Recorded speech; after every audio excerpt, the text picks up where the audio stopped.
Well, as I was saying when I was cut off, it was the first time I'd ever done the crossing from Calais to Dover. I'd usually done the crossing from Boulogne to Folkestone. So anyway, eventually I landed in London and I had to go on the Underground and cross over to Euston Station and get a train from London to Liverpool, Lime Street, and eventually I got home that night. Of course, it was usual, although it was only the second time I'd been on leave from France, but when I'd landed in London, I'd usually sent a telegram to my mother to let her know that I was coming. And I did this time, and eventually got to Liverpool, and then the time I got to Liverpool, it was early morning, about 4 o'clock in the morning, and I had to wait there till 7 o'clock till the trams started running because there was no early trains to Rain Hill. Not at that time anyway. So I eventually got to the Holt, and that was the beginning of my leave. Now, the one thing, one of the most important things happened while I was on this leave, because it was usual for me, if when I was on leave a Sunday occurred during the course of that leave, I always attended church and the Bible class, which was connected with the Sunday school, because I'd always been a member of the Bible class.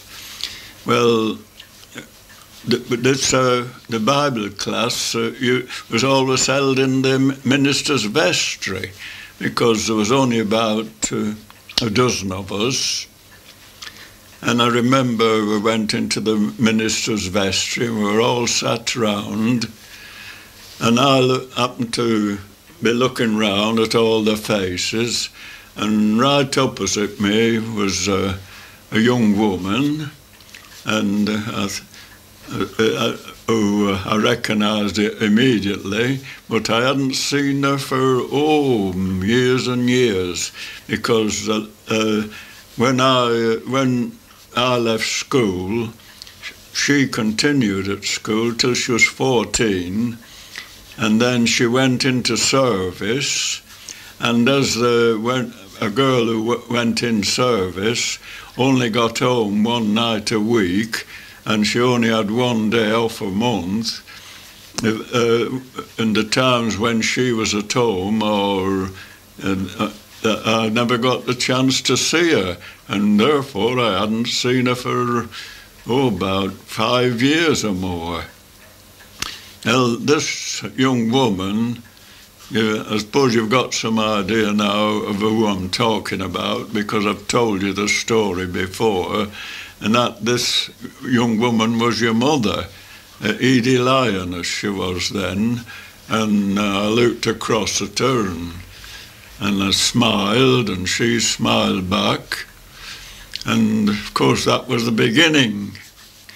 That was the beginning of the great encounter, because before my leave ended, we were going out together, and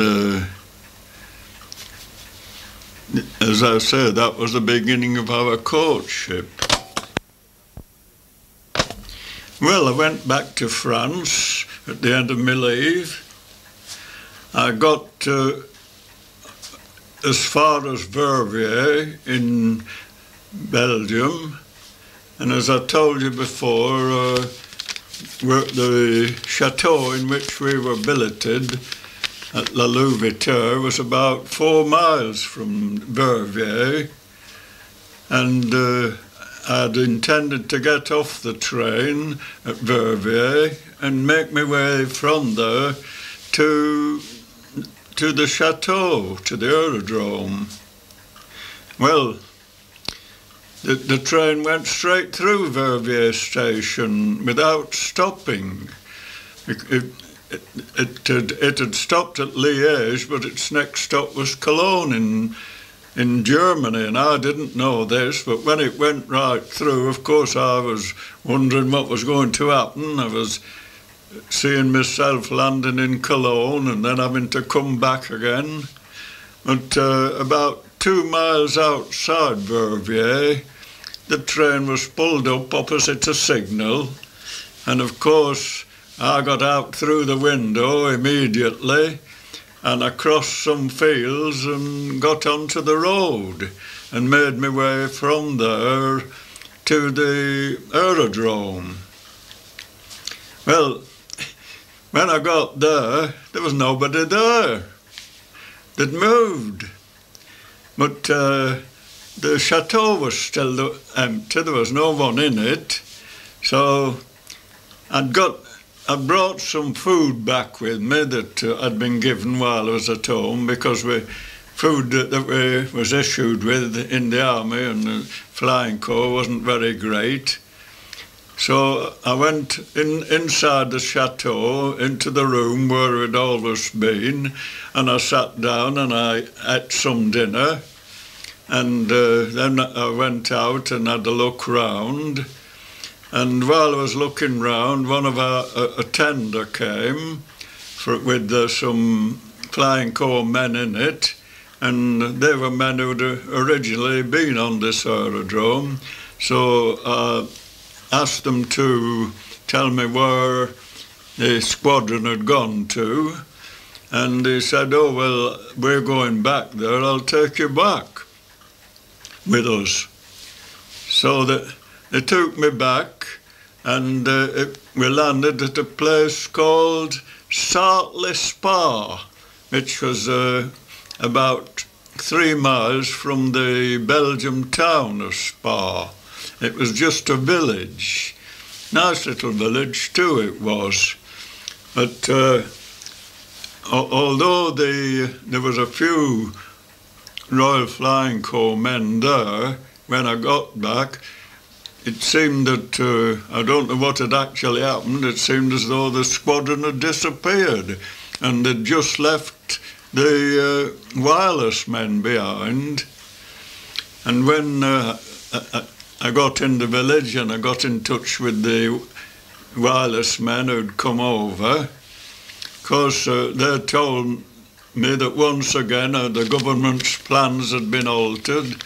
They'd decided not to bother with this job of carrying the mail by aeroplane, but they had decided to keep up the communications way by wireless telegraphy. There was no wireless telephony then.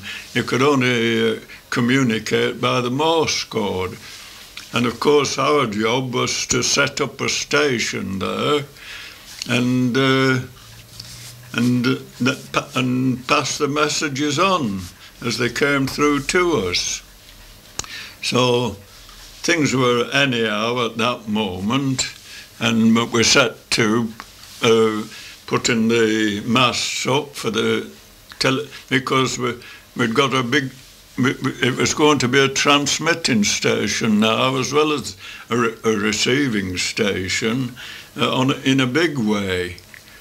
And when we got there also, there was we saw a lorry drawn up at the side of the road, and it had come from Italy. Of course, after the war had ended in Italy, they were on the way back to England as well, but they'd been given instructions, the wireless men in Italy, to leave the lorry behind for us instead of taking it back to England. And this lorry, it had an electric generator inside, run by a petrol engine, and that was going to provide the power for passing on the messages that our station would deal with. And also there was a couple of wireless telegraphists came with it, and they stayed with us. Well, of the original 4 men who'd come into Belgium together, the 2 older men, Sammy Ledbetter and the other fellow, I forget what his name was, they'd been demobilised while we were away, and there was just Jim Penswick and I left to carry on the mechanical side of the job. And we were billeted in the village with a woman named Madame Raquet. She'd got 4 children, by the way, and the oldest was a girl of 12, very nice girl, and she took a fancy to me. But man, there was nothing wrong with it. But I'll tell you later what happened when we left there. Or rather, not when we left there, but when I was actually demobilised and got back home. Well, perhaps I'd better tell you now what happened. I'd promised her a watch, and one of the other fellas had promised her a ring.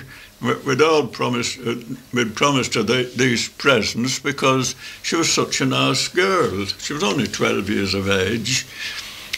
And of course, when I got demobilised, I sent this watch to her. I don't know whether the other fellas kept their promise as well. And I wrote to her and her mother for quite a few times after. But we'll come back now to, we were billeted with her mother. They were fairly poor people, really. And the husband, he was still in the Belgium army, and he was away. Although he came back, he did come back well, he'd been taken prisoner, that was it. He'd been taken prisoner, and he came back before we left this village. But we had a bedroom. We were billeted in this bedroom in this Madame Raquet's house, and but it was the usual thing. It was just a bare bedroom, nothing on the floor, and no furniture at all. And of course, as I say, we were quite used to that sort of thing, and we made ourselves comfortable in it. And we had quite a nice time while we were there, because we hadn't a deal to do. The only thing we had to do was to maintain the station, to keep the engine running so that they got the power. The rest of the work was done by the 2 telegraphists. So sometimes we'd fill up the engine and have it running, and we'd just tell the telegraphist that we were going off for an hour or two, and if the engine stopped, just to, if it ran out of petrol or anything like that, just put a drop in. And there was nobody there, like on the spot. There was no NCOs there either to see that we stopped there all the time. So we had a fairly easy time. And we used to go down, we used to go into the village and have a look round, and sometimes we'd even have a run out to Spa, because there was the trams ran from Verviers to Spa, and if you walked just to the top of the lane from where we were in the village, the trams used to pass there. Well, I sometimes have to stop and think a bit, you know, to keep continuity, because I could just tell you haphazard what happened, but you've got to keep stopping and thinking.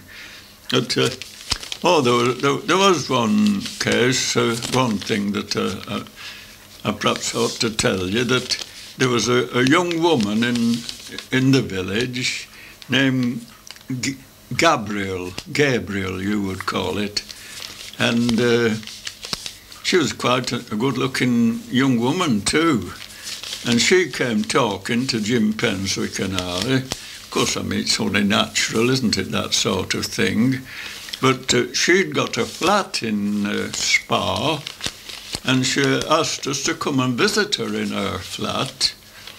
Well, we did go, and we spent an afternoon with her, and she gave us tea, and then after tea we came back. Of course, we didn't stop too long because it's difficult trying to carry on a conversation when you only know a little bit of the language. But we could just get by. But when we got back, we found out the village was a lot of the older women in the village who we knew. We'd got to know quite a lot of the villagers. Oh, they came and they were on to us, going with this woman. Oh, she was a bad woman. She went with the German soldiers during the war. But as I say, she was quite nice with us. She couldn't have been nicer, and nothing wrong with her at all. There was one thing now that the war was over, we were getting leaves much more frequently. We were getting them every 3 months, so that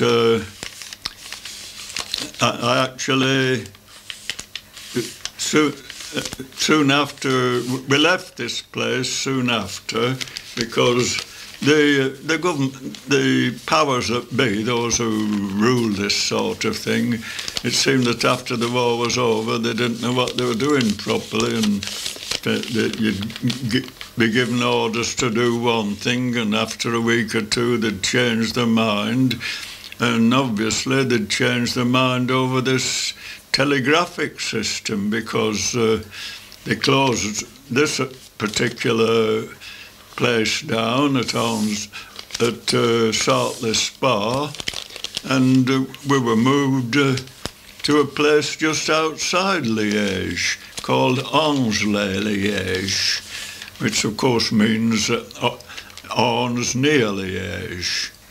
And this wasn't it wasn't an aerodrome in the strict sense at all. It was an aerodrome, but it was only put there for if any of our aeroplanes were flying, say, from England now, because that's what they were doing. They were flying from England right to Germany, because they got planes now that that they could carry enough petrol to take them from England to Cologne. And the idea was that if one of these happened to have any trouble, he could land there and be put right. But we also, I'm telling a lie. I say they did keep the telegraph system going, but we had to do the job all over again from this place, Angers-Liège. We had to erect the masts and everything, and take the lorry with us and all our tackle, because on this lorry there was a bench with a vice and everything, so that we could do repairs if it was needed. And again, we were in civilian billets, just the same as in the last places, just bare rooms. But there was this difference, that this woman's name was Madame Gerard, and she only had one daughter, and she had a sister-in-law living in the same house, and she had one daughter.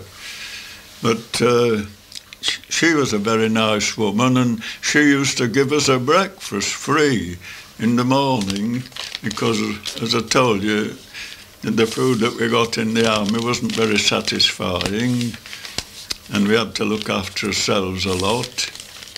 And mind you, they didn't have bacon and things like that in Belgium in the morning. What they used to have was bread and butter and plain chocolate. But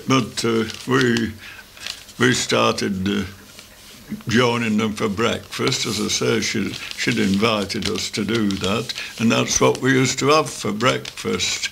And then we had the rest of our meals up on the field where we'd got the wireless station.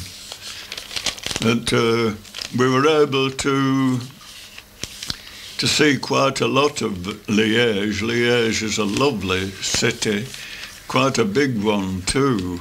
And of course, nearly every night we were dressed up in our best. When I say that, I mean we gave our clothes a good brushing and our shoes a good shine, and we had a good wash and shave, all that sort of thing. But and we could get a tram at the end of the. We were billeted in the Rue de Recour. That's same as saying Recour Street. And at the end of the Rue de Recour, there was trams run into Liège. So we used to go in on the tram, and they used to let us ride free because we were British soldiers. While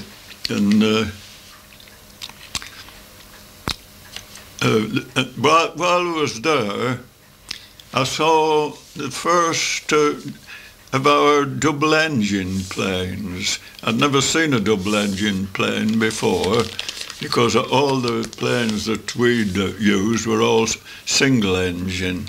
In fact, I ought to tell you that when I was with the number 13 Squadron, they flew a machine called the RE-8, and it was proper clumsy-looking affair, but it was effective. And then just before the war ended, they were issuing us with Bristol fighters. These were a two-seater plane. They weren't an actual fighter, but they got that name, Bristol Fighter. But of course, we'd only got about 3 supplied before the war ended. And there was 18 planes in a squadron. Well, one of these double-engine planes landed. He had engine trouble, and he landed on the aerodrome that was where we were adjoining with our. We were in a field adjoining with our wireless station, and our fitters got busy on it and put it right. And I thought I'd like to go up and see what it was like in a double-engine plane, because there was a lot more room on them. There was like a little cabin at the back. So without the pilot knowing, when I saw him getting ready to board the plane, I nipped up and got inside, and I got in the cabin. When he got to the plane and he got inside and he looked round and saw me, the first thing he did, because he was an officer, and he ordered me out. But I pleaded with him to let me go up with him. So he took me at the finish, and he was really just doing a test flight after the engine had been repaired to make sure it was all right before he went any further. But so he took us right over the city of Liège, and I was able to get a good view of Liège from the air. And as I say, that was my first flight on a double-engine plane. While we were in this place, we had a football team, and I played in this football team, and we used to play civilian clubs that around Liège, and it was quite nice going and playing with these clubs. I remember one team that we played. I got talking to one of the men, and he told me he'd been in England during the war because he'd been a Belgian refugee, like at the beginning of the war when the Germans first entered, and he'd come over to England, and he'd been working in England, and he was quite happy while he was in England. He was telling me all about it. Well, Jim Penswick and I, of course, we were going out every night, and we got to know the city of Liège very well. There was one theatre that we used to go to, and I'd never seen anything like it in England, because you didn't pay to go in at all. when you got inside, there was long tables which stretched from the back of the theatre right up to the stage, and there was about 3 of these long tables, and you just went and sat down at one of these tables, and then waiters would come, and you were supposed to drink while you were in there. You know, you could order a glass of wine and things like that, and that was actually paying for the performance as well. But as I say, we got to know Liège so well that we knew just where to go to get our enjoyment. But as I said before, we were getting leave more frequently now, and the time came when I was due for leave again. So I came home on leave, and I had me 10 days leave, and I got back into France. No. While I was on leave, Jim Penswick wrote to me, and he said they'd been moved again, and they'd been moved to Cologne this time. But he told me that they weren't doing anything at all. These wireless stations and the aerodromes that we'd had been abandoned, and that all they were doing was drilling, and they were under severe discipline in Cologne. So I'd been due for demobilisation earlier than this, but as long as I was enjoying myself, I wasn't going to ask for demobilisation. So when he said, "You don't want to come back, Jack," and he told me what all this, this squad drill and all this sort of. I won't use the word that an army man would use to describe it, but anyway, I decided that I wasn't going back there. So I went, when my leave was ended, I went back to France, and I knew where one of our depots was near the coast, because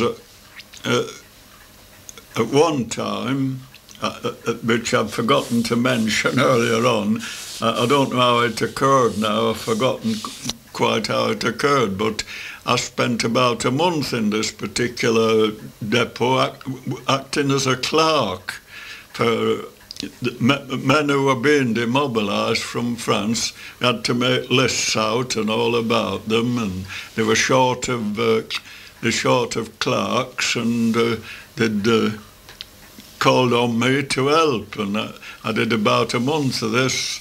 So when I got back to France, instead of going to Cologne as I ought to have done, I went to this depot and I asked for my demobilisation, and it was from there that I got my travelling warrants and all that to come back to England. And I came back to England, and there was a depot in England where you had to go to be demobilised, somewhere just north of London, some camp. I don't remember that name, but anyway, I reported there, and I was given a free suit, and I could either keep my overcoat on, my flying corps overcoat, or I could have £3. So I decided I'd keep my flying corps coat, because you could just take the numerals and things off and wear it as an ordinary coat, because it was a good coat, a nice warm one. And I was given so much money and some vouchers which would allow me to draw unemployment pay for 6 months, or until I got a job, whichever happened. Well, I'd been, the firm that I worked for, the BI, they'd sent me a letter telling me that they were prepared to employ me when I came back, because they weren't forced to after World War One. You had to. Soldiers who got back had to start looking for jobs if the firm they'd worked for wouldn't re-employ them. It wasn't like after the last war where the employers were forced to take them back for so long until they got rehabilitated. Well, I'd got this warrant that would last me for 6 months. But after 3 weeks at home, I'd had enough of knocking about doing nothing, so I went back to work. And of course I found it a lot different from when I'd left. And one of the things was that I'd got to complete my apprenticeship, although they cut the time short. You see, I was 18 when I left. And in those days, you were an apprentice until you were 21. Well, when I got back, I had to do another 2 years to finish my apprenticeship. And it was some arrangement between the government and the firms that they subsidised the firms to let us finish our training. But we didn't get the full rate of wages that a fully fledged man would get. But I mean, actually, there wasn't much they could teach us, because I'd been doing all this work while I'd been in the Royal Flying Corps, and I probably knew a lot more than some of the fellas in the shop. But that by the way, I continued this until I was I was nearly married before I began to get my full wages. And luckily the full wages at that time were quite good. In fact, they were £4 9 shillings, which was a real good wage in those times, I can tell you. But after I'd begun to get my full wages, it was then that we were going to think about marrying. But before that, I'll tell you a little bit about what happened in ordinary life. For instance, I joined up with the church again, became a church member, and took an active part in the church again. And I suppose I must have had a certain amount of organising ability, because I was at one of the church meetings, I was made the entertainment secretary. And we used to have what they call socials, where young people used to come, and they could have dancing and or play games, all, you know, like a youth club in a sense it was. They used to have to pay. We just had a silver collection, so that those who were very poor, they could put a threepenny bit in. But I was responsible for organising all these things, and if we got any concert party to come and give a concert in the schoolroom, it was my job to get the artists to come and give the concert. And I actually formed a concert party of our own with some of the young men who'd been in the army like me and came back, and we started this concert party. And, so that I'd been quite active in the church in addition to working. So it was really necessary to explain that, because I was just to explain that how soon I got engaged in church work again. Of course, I was going out with your mum now most of the week, not every night, because I used to like to play billiards, and I'd mentioned earlier on that there was a billiard club that was attached to the church, and I was playing in the second. We had a league. We used to have to play matches once a week, and I was in the second team. I would have been in the first team if I'd have stayed at home and been playing all the time, but with being in the army, I hadn't been playing billiards at all while I'd been away, so I'd lost a lot of my skills, so I could only get into the second team. But there was things like that, and then on getting back from the army, I joined the union. I hadn't been in any union before. I went to the union meetings once a week. So there was 1 or 2 nights when I didn't get out with your mum. But she was at home more now. She was only doing a part-time job, really. She used to there was a family, Tithers the name was, that she went to work for. She was like more like a maid of all work, and I don't know what you'd call them today, because they don't have, well, they do have this sort of thing today, where a woman will go out and be paid so much an hour for doing the cleaning up and all that sort of thing. But so your mum used to go to this family's at Tithers, so she had every night free, and we could have as much time together as was possible. And well, things went on like that until I don't know whether there's much in between that I can remember, but the time came when it was decided to marry. Oh, yes, there is one thing, that your mum had gone living with one of her aunties. Of course, she lived almost next door to your mum's mother, but they were getting a bit push for room in the house because they had a big family. And your mother had gone living with her auntie near too.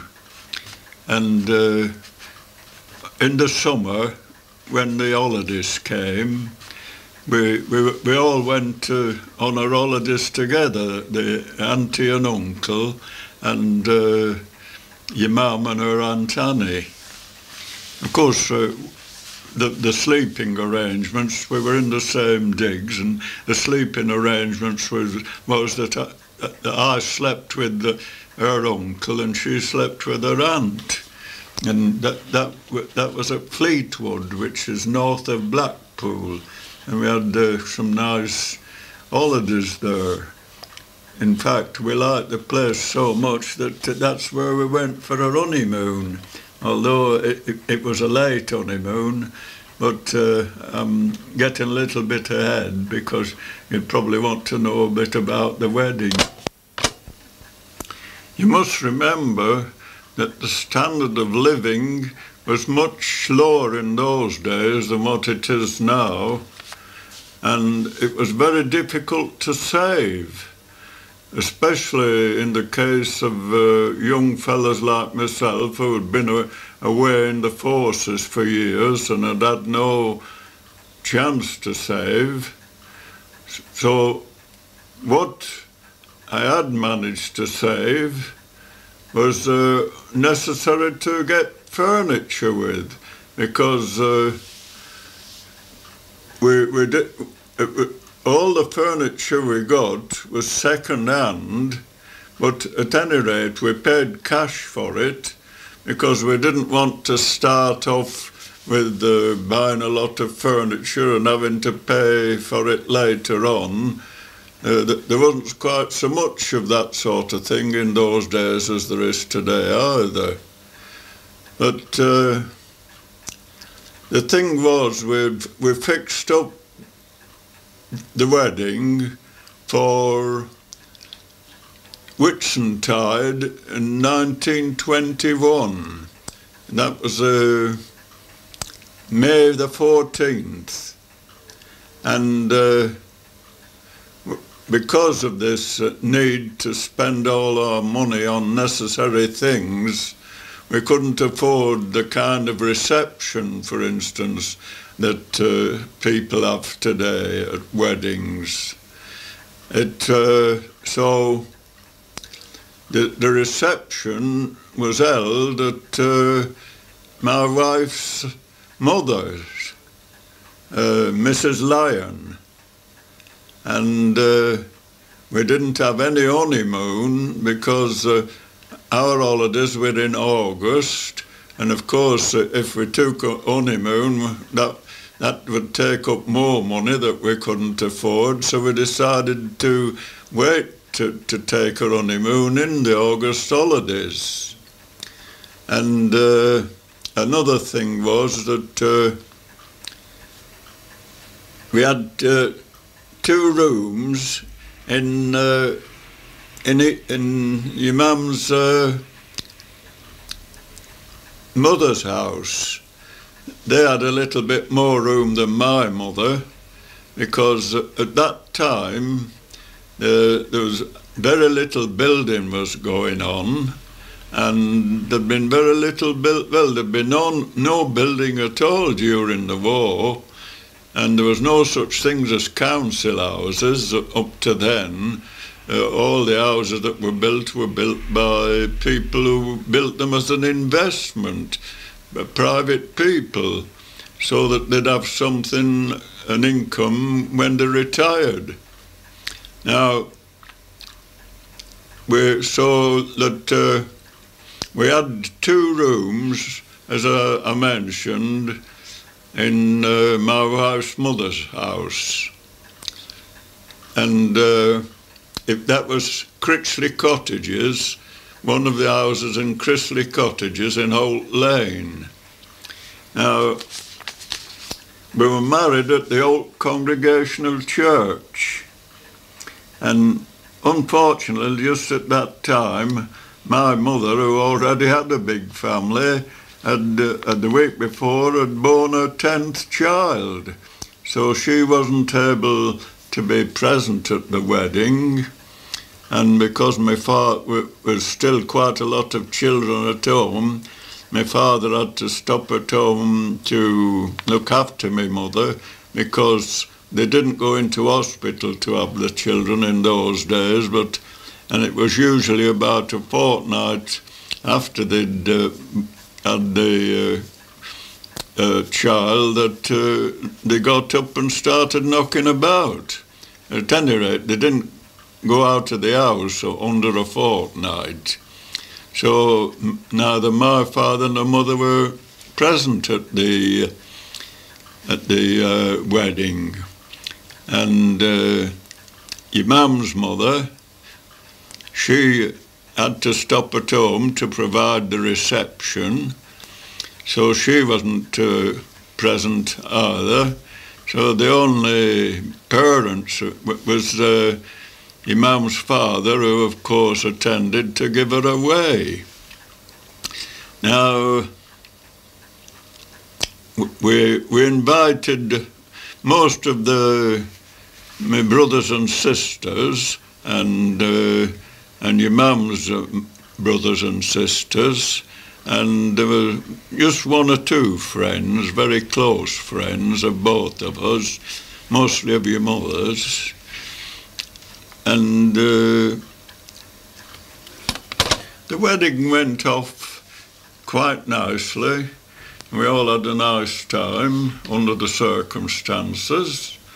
And I remember one incident that, of course, before the wedding took place, your mum came up with her father, of course, in the wedding car. But because I lived right opposite the church, there was no need for anyone from our family to have a car. So we were able to just walk across the road into the church. But after the wedding was over, I was riding back along with your mum to your mum's mother's house, and it was an old custom to stop.